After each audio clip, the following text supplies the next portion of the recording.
గుల అంటారు పార్టీలో గుల. ఇప్పుడు గులు ఉంటే మీకు అంత గుల అంటున్నా, పెద్ద గులు ఉంటది మాకు, నాకు ఒక్కని కాదు. ఇప్పుడు మా సోమన్నుండు, ఆయన కూడా కోట్లు ఖర్చు పెట్టిండు. ఇప్పుడు మా వినోద్ ఉంటాడు రామంతపూర్లో, మనోడు కూడా ఖర్చు పెట్టుకుండు. ఇప్పుడు మొన్నటిదాకా బెల్లన్న ఉండు, బెల్లన్న ఓ బొచ్చడు ఖర్చు పెట్టుకుండు, అద్దెంకుండు, లైఫే పోగొట్టుకుండు. సో ఇట్లా ఉంటది మాకు, కొందరికి ఆ గులు ఉంటది. ఉన్నప్పుడు ఏం చేస్తాం, అది ఒక ప్యాషన్ అంటారు కదా, దాన్ని చేసుకుంటున్నాం. మీకు లీడర్షిప్ క్వాలిటీస్ ఈ మధ్యలోనే అలవాటు అయిందా అన్న, లేదంటే మీకు విద్యార్థి దశ నుంచే ఈ అలవాటు అంటే ఉండేనా? అంటే నేను హైదరాబాద్ లో ఉండగా యూనివర్సిటీ కల్చర్ నాది. అంటే ఉస్మానియా యూనివర్సిటీలో ఫ్రెండ్స్ ఉండేటోళ్ళు బాగా.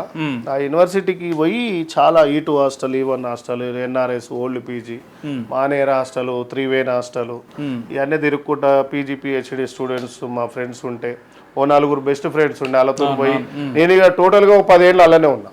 ఓ 10 ఏళ్ళలో 15 ఏళ్ళు అలానే ఉన్నా. అంటే ఇంటికి వచ్చి స్నానం చేసి లోకల్ ఏమన్నా ఉంటే రిమైనింగ్ టైమ్స్ అంతా అక్కడే చేసి తెలంగాణ ఉద్యమంలో పీక్ స్టేజ్గా కొట్లాడినాం. మస్తు కూడా ఆ ఫొటోస్ కూడా పంపిస్తాను నీకు. అరెస్ట్ అయినా పోయిన ఆన్ గవర్నమెంట్ మాదే, అప్పుడు మాది కూడా ఉంటే మనం సస్పెండ్ చేశాను చేసుకో అని చెప్పి. అప్పుడే మా వెంకటరెడ్డి అన్న, కోమటిరెడ్డి వెంకటరెడ్డి అన్న అప్పుడే ఉద్యమానికి కూర్చుంటూ తెలంగాణ ఉద్యమంకు. ఆ మూమెంట్లో అంతా మా కాంగ్రెస్ లో మేము మాలాంటి వాళ్ళమంతా ఒరిజినల్ అంతా కొట్లాడినాం. కొట్లాడితే సస్పెండ్ చేస్తున్నారు, అది కూడా ఏం చేయలేదు అప్పుడు. కానీ మాకు తెలంగాణ రాష్ట్రం ముఖ్యం. ఆ విషయానికి వస్తే మళ్ళీ పార్టీలను పక్కకు పెడతాం. ప్రాంతం విషయం, ప్రజల విషయానికి వచ్చినప్పుడు పార్టీ పక్కకు పెడతాం. మళ్ళా ప్రజలు పార్టీలంతా ఒకటైనప్పుడు మా పార్టీ గొప్ప. సీనన్న, నేను విద్యార్థి ఉద్యమాల్లో ఉన్నారు అని మీరు అంటున్నారు కాబట్టి ఈ మాట, ఏ లక్ష్యం కోసం అయితే, ఏ నినాదం కోసం అయితే తెలంగాణ కోసం పనిచేసిరో ఇప్పుడు ఆ లక్ష్యం దిశగా తెలంగాణ పనిచేస్తుందా అన్న? అంటే తెలంగాణకు స్వతంత్రం రాలేదని చెప్తాను నేను. భారతదేశంలో రాలే, ఇప్పటి రాలే. ఏమో ఇంకో వచ్చి 10-11 ఏళ్ళు అవుతుందని అంటున్నారు, మీరేమో ఇంకా రాలేదంటున్నారు. తెలంగాణ వచ్చింది, ఆకలి అవుతుంది, ఇస్తరాకు వచ్చింది, గంట ఓన్ చేతులు ఉంది, కూర బకెట్ ఓన్ చేతులు ఉంది. దాంట్లో వెయ్యాలి కదా. తెలంగాణ ఎప్పుడు స్వతంత్రం వస్తుంది?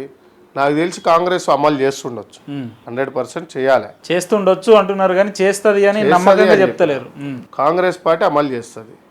నీకు ఇక్కడ పూర్తిగా ఉద్యోగాలకు, నిరుద్యోగులకు, కళాకారులకు, అమరవీరుల కుటుంబాలకు, వీళ్ళందరికీ సంతోషపడ్డ రోజు స్వతంత్రం వచ్చింది తెలంగాణకు అని చెప్తాను నేను. కాంగ్రెస్ పార్టీ మనిషి లెక్క మాట్లాడతలేను నేను, పార్టీ ఇష్టం కానీ ప్రజా గొంతుగా మాట్లాడుతున్నా. ఒక నలిగిపోయిన అమరవీరుల కుటుంబం పక్షాన మాట్లాడుతున్నా. నానుమూలికి గోబ్యాక్ ముచ్చర్ల సత్యనారాయణ గారు, సంగంరెడ్డి పృథ్వీరాజ్ వాళ్ళ నాయన, పుద్వన్నోళ్ళ నాయన, ఆయన నానుమూలికి 52లోనే రాసిండు, సంజీవరెడ్డి మామ చోడో తెలంగాణ చెలజావో రాయలసీమ. మా తరంలో వచ్చిన పాట.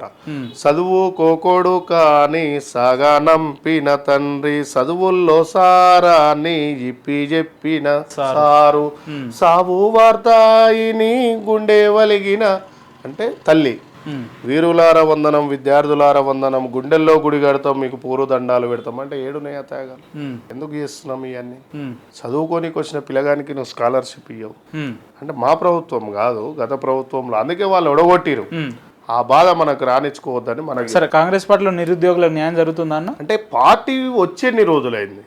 నేనేమంటున్నా అంటే ఎవరు చూడు ఏమైంది అనే కాడనే ఉన్నారు కానీ పార్టీ వచ్చిన రోజులైంది కనీసం. అంటే ఒక పార్టీలో కాంగ్రెస్ పార్టీ వచ్చి 7 నెలలు వస్తున్నా కూడా జాబ్ క్యాలెండర్ ఇవ్వడానికి 7 నెలలు సరిపోలేదా? 7 నెలలు సరిపోలేదు. 30,000 జాబులు ఇచ్చారు తెలంగాణలో. ఎవరు ఇచ్చారు? కాంగ్రెస్ పార్టీ ఇచ్చారు. నోటిఫికేషన్ ఇస్తే మీరు ఇచ్చినట్టన్నా కేవలం మీరు ఆర్డర్ లెటర్ ఇచ్చారు. ఎవడో ముగ్గు పోసిపోయిండు, ఇల్లు కట్టినాడో గొప్పోడు, ముగ్గు చాలా మంది పోస్తారు.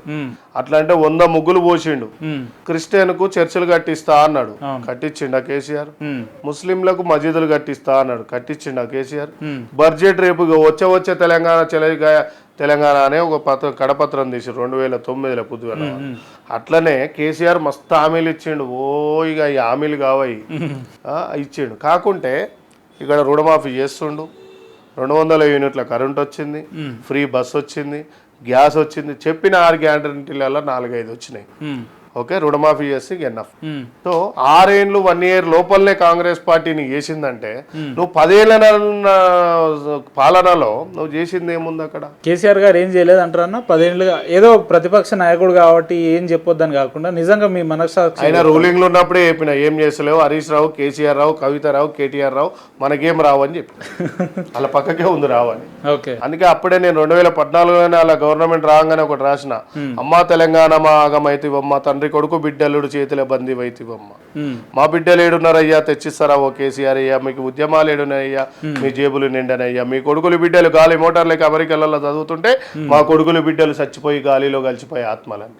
సో ఆ రోజు రాసినాం మేము. తెలంగాణలో ఇంత ముందు చూపుతోటి ఉన్న నాయకుడికి కాంగ్రెస్ పార్టీలో సరైన గుర్తింపు లేదు అని అంటే ఇది వాస్తవం అని అనిపిస్తుంది నాకు వ్యక్తిగతంగా. నాకు అనిపిస్తుంది. ఏ తెలంగాణలో కాంగ్రెస్ పార్టీ అని కాదు, కామన్ వ్యక్తిగా చెప్తున్నా ఆన్ రికార్డ్ గా, ఒరిజినల్ గా స్ట్రేట్ ఫార్వర్డ్ గా పార్టీని పట్టుకొని పాకులాడేటోనికి ఏ పార్టీ లైఫ్ ఇయ్యదు.